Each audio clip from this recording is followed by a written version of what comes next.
The AI hype train has already left the station. It's time for phone brands to get back to basics. When Galaxy AI burst onto the scene with last year's Galaxy S25 series, it felt novel and interesting enough to almost offset the fact that the phones hadn't otherwise changed all that much from the previous year or the year before that.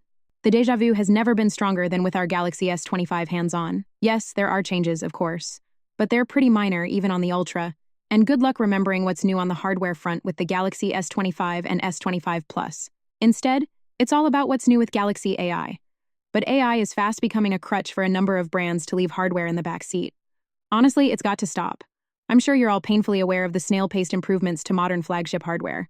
Samsung has barely changed its formula in the past 4 years, save for minor camera adjustments and a few more milliamp hours squeezed into the batteries.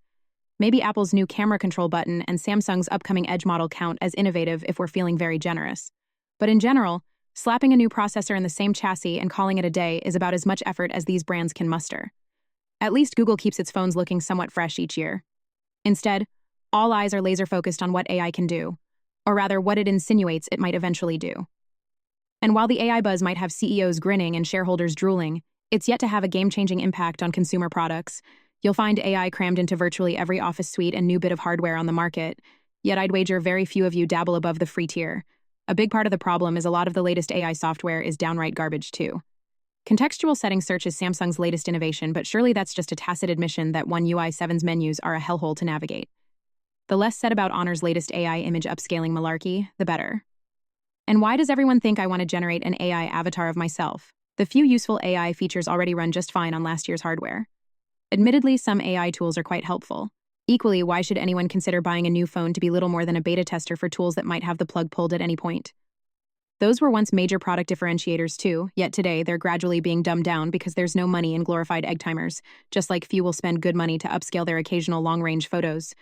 AI's one saving grace is that tools that run offline might stick around after the inevitable rug pull to become a core part of the mobile experience. Still, it's not like the hardware market is short on innovations that companies could be focusing on instead.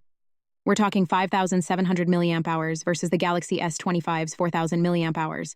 That's 42% longer battery life right there. For cameras, rivals have some brilliant ideas ranging from Oppo's triple or quadruple 50-megapixel setups, Huawei and Honor with variable apertures, which Samsung did try previously, I admit, and Sony with its brilliant variable telephoto lenses that all give them a leg up. Chinese brands are both faster and cooler than Apple, Google, and Samsung. Any and all of these are more useful day-to-day improvements than various forms of generative AI. But alas, they won't provide the talking heads with quite as much airtime filler. Bigger batteries, faster charging, superior cameras, anything would be better than yet more AI for the sake of AI. Perhaps the problem is that hardware investments are viewed as risky, and the payoff is restricted to mostly a one-time purchase. Software and AI, on the other hand, profess a new avenue to long-term revenue. That is, if anyone can make AI profitable. So far, none of the big companies have successfully landed on a viable long-term business model, mainly because the only way to get consumers to even try out these tools is to offer them for free. Instead, AI is hoovering up venture capital and looting Google's coffers, when that money could perhaps be better spent on other avenues of product development. What I hope these companies will realize is that now that everyone is doing AI, it's really not so special. Samsung's launch was a snorefest because it had nothing to say outside of AI this and that, much of which Google had already showcased months ago. Apple might even have some non-beta software to show off in the not-too-distant future, but none of that changes the fact that AI is just not special or useful enough to hang an entire product on. Inevitably, the AI one-upmanship will continue until companies finally realize that the hype train left the station months ago.